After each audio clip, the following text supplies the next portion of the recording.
शोकानंदात विलीन झाली, स्मृती आठवणी दाटून आली, स्मृती आठवणी दाटून आली, भावबंधाचे गोंधळ भरुणी वाहतो आम्ही श्रद्धांजली, वाहतो आम्ही श्रद्धांजली. आज गजूभाऊ यांना जाऊन 2 वर्ष झाले. त्यांची आपल्याला खरोखरच पदोपदी आठवण येते आणि त्यांनी खरंच काय जे कमवलं म्हणतो ते हे सगळं समोर दिसत आहे. हीच खरी संपत्ती गजूभाऊंनी कमवली असं मी म्हणतो. आपण आता आत्ताच म्हणल्या की मरावे परी कीर्ती रूपी उरावे, आणि खरोखर ही जी उक्ती आहे या उक्तीला साजेचं काम गजूभाऊ यांनी केलेलं आहे. त्यांनी अनेक गोर गरीब विद्यार्थी यांना देखील मदत केलेली आहे. लोकांच्या मनात त्यांनी आपलं एक आदराचं स्थान निर्माण केलेलं आहे. बरोबर, जसं आपलं जगणं महत्वाचं आहे, जसं आपलं मरणं महत्वाचं आहे, त्याहून देखील लोकांच्या हृदयात आपण उरणं महत्वाचं आहे. आणि त्या उक्तीप्रमाणेच खरोखरच गजूभाऊ हे लोकांच्या अंतःकरणात राहिलेले आहेत. हे सगळे या ठिकाणी आपण जे लोक जमलेले आहेत त्या माध्यमातून दिसूनच येत आहे. सोबतच जी आपली आर्यवैश्य महासभा जी आहे, ह्या महासभेनं जी गुणवंत विद्यार्थी सोहळा, त्यासोबतच जे गरजू विद्यार्थी आहेत त्यांना जो बिनव्याजी पैसे देण्याचा किंवा शैक्षणिक अर्थसहाय्य करण्याचा जो निर्णय घेतलेला आहे तो खरंच अभिनंदनीय आहे आणि चांगला आहे. मला खरं तर या निमित्ताने माझ्या शिक्षणाची आठवण झाली, कारण मला देखील त्यावेळेस अशाच शिकत असताना अनेक आर्थिक अडचणींचा सामना करावा लागला. पण त्यावेळेस अशा उदात्त हेतून मदत करणाऱ्या संस्था नव्हत्या किंवा ऑर्गनायझेशन नव्हत्या. खरोखरच मला आनंद होतोय की गजूभाऊ यांच्या सामाजिक प्रतिष्ठानानं हा एकदम चांगला असा उपक्रम राबवलेला आहे. सोबतच गुणवंत विद्यार्थी देखील आलेले आहेत. मी त्यांना एवढंच सांगू इच्छितो की तुम्ही आता यशाची ही पहिली पायरी तुम्ही ओलांडलेली आहे. बरोबर आहे, पहिली पायरी गाठलेली आहे. तर तुम्हाला तुमच्या आयुष्यामध्ये ध्येय गाठायचं असेल तर तुम्हाला अशा अनेक पायऱ्या चढून जायच्या आहेत आणि मग तुम्हाला ते ध्येय मिळणार आहे. त्यामुळं न थकता न थांबता तुम्हाला कष्ट करावं लागेल आणि ह्या कष्टाच्या माध्यमातून तुम्हाला शिक्षण घ्यावं लागेल. आणि जे कष्टाच्या माध्यमातून शिक्षण घेतात त्या शिक्षणाची पाळंमुळं खरं तर ही खूप पूर्ण रुजलेली असतात आणि ही रुजलेली मुलं मग तुम्हाला आयुष्यामध्ये कामाला येतात, तुमचं ध्येय गाठायला ती मदत करतात.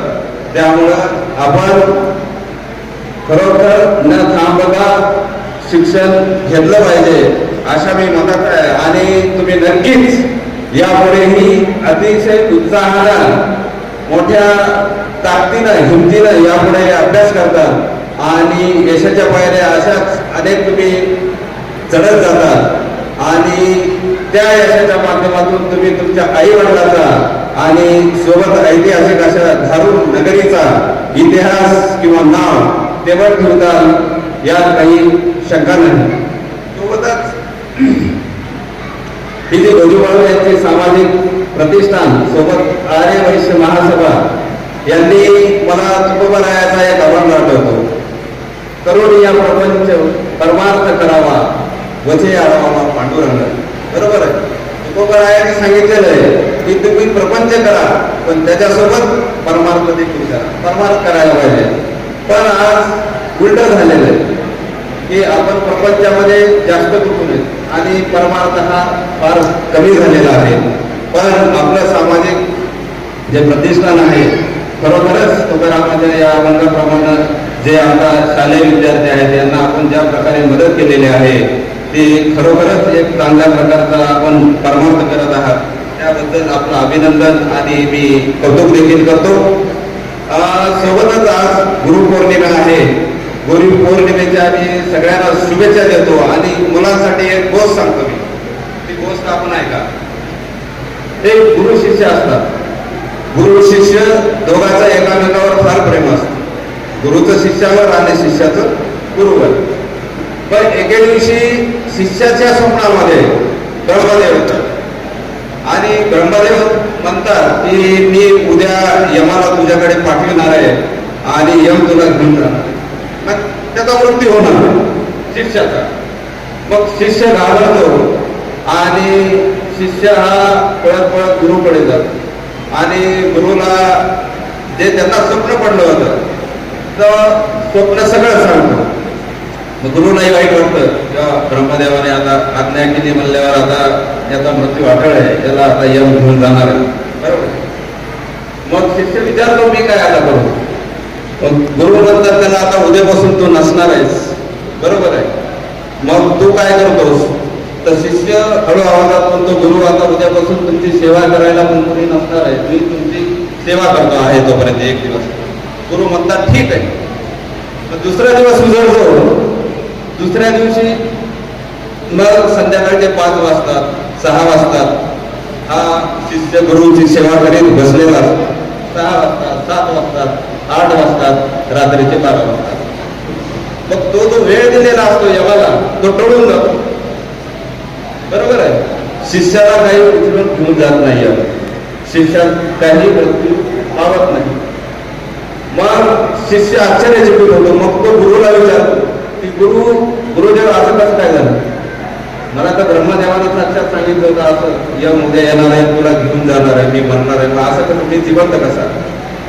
तर गुरुदेवाने त्याला सांगितलं की ब्रह्मदेवाने मलाही सांगितलं होतं की हा शिष्य जोपर्यंत तुमच्यापाशी असणार आहे तोपर्यंत मी यमाला सांगितलं यांना घेऊन जायचं नाही. जेव्हा हा शिष्य तुमच्यापासून दूर जाईल तेव्हा मात्र यमाला मी आदेश दिलेले की शिष्याला उचलून आणायचे. तर अशा प्रकारे त्या शिष्याचा मृत्यू टळतो.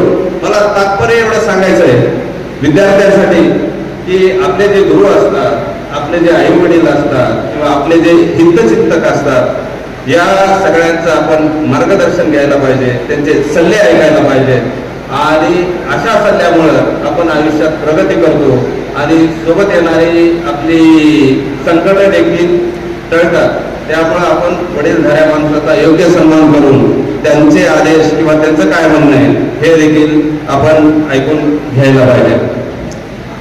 या ठिकाणी सामाजिक प्रतिष्ठान गजीभाऊ सामाजिक प्रतिष्ठान हे अतिशय चांगलं काम करीत आहे. पुनश्च एकदा मी त्यांचं अभिनंदन करतो. आता त्यांनी मुलांना मदत केलेलीच आहे यावर्षी देखील, दरवर्षी देखील हा कार्यक्रम ते करतच राहतील.